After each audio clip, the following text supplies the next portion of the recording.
నమస్తే, నేను మీ చార్యక్ష మీడియాకు స్వాగతం.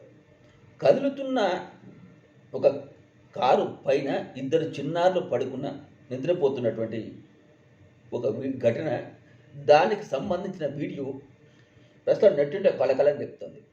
ఆ చిన్నారుల తల్లిదండ్రులపై విమర్శలు వెళ్తున్నాయి. గోవాలో ఈ ఘటన వెలుగులోకి వచ్చిందంట. వీడియో కనిపించిన దృశ్యాల ప్రకారం ఏంటంటే, కదులుతున్న కారు పైన ఇద్దరు చిన్నారులు పడుకున్నారు, నిద్రపోతున్నారు పాపం. అయితే దీన్ని ఒక వ్యక్తి గమనించి వెంటనే దాన్ని వీడియో తీసి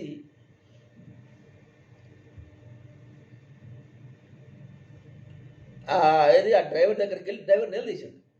కానీ డ్రైవర్ మాత్రం చాలా నింపాదిగా వ్యవహరించడం ఏమంటుంటే, కారును మలుపు తిప్పుతున్నా వెనక్కు తీసుకుంటున్నా అని మాత్రం చెప్పింది. అంతే పెద్దగా దాన్ని పట్టించుకుంటే ఇద్దరు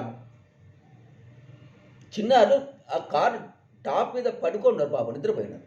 అప్పుడు కారు కలితే ఏమైంది, ఏమాత్రం కారు రివర్సల్ తీసుకున్నా బయట మలుపుల దగ్గర ఉన్న పిల్లలు దొర్లి పడిపోయే ప్రమాదం ఉంది. దాన్ని ఏమి పట్టించుకోకుండా కారు డ్రైవర్ ఏదైనా మలుపు తేది మన టర్నింగ్ తీసుకుంటా అని చెప్పి సైలెంట్గా చెప్పినట్ట.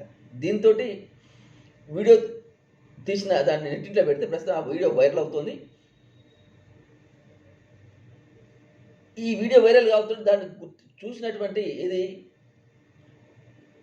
మాసుసా స్టేషన్ యొక్క పోలీసులు ఆ గుర్తైన వ్యక్తి ఎవరికి తెలియదు, కానీ అతని మీద కేసు నమోదు చేసింది. అది అద్దాలు మొత్తం దించాలా డ్రైవర్, కొద్ది మాత్రమే కనిపిస్తుంది. అతను డ్రైవరా, పిల్లల తండ్రా, ఏమిటి అనేది మాత్రం ఇంకా తెలియరాలేదు. పోలీసులు కేసు నమోదు చేసిండ్రు ఆ గుర్తైన వ్యక్తి మీద.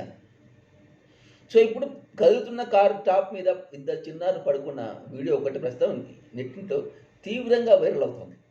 నెటిజన్లు తల్లిదండ్రుల మీద, డ్రైవర్ మీద తీవ్రంగా మండిపడుతున్నారు. మరి రేపు ఏమవుతుందో, అసలు వాళ్ళకి శిక్ష పడుతుందో, పరిస్థితి ఏంటి అనేది మాత్రం పోలీసులకు ఆ వ్యక్తి ఎవరు లభిస్తే, అంటే దొరికితే అప్పుడు వివరాలు పెట్టుకొస్తాయి.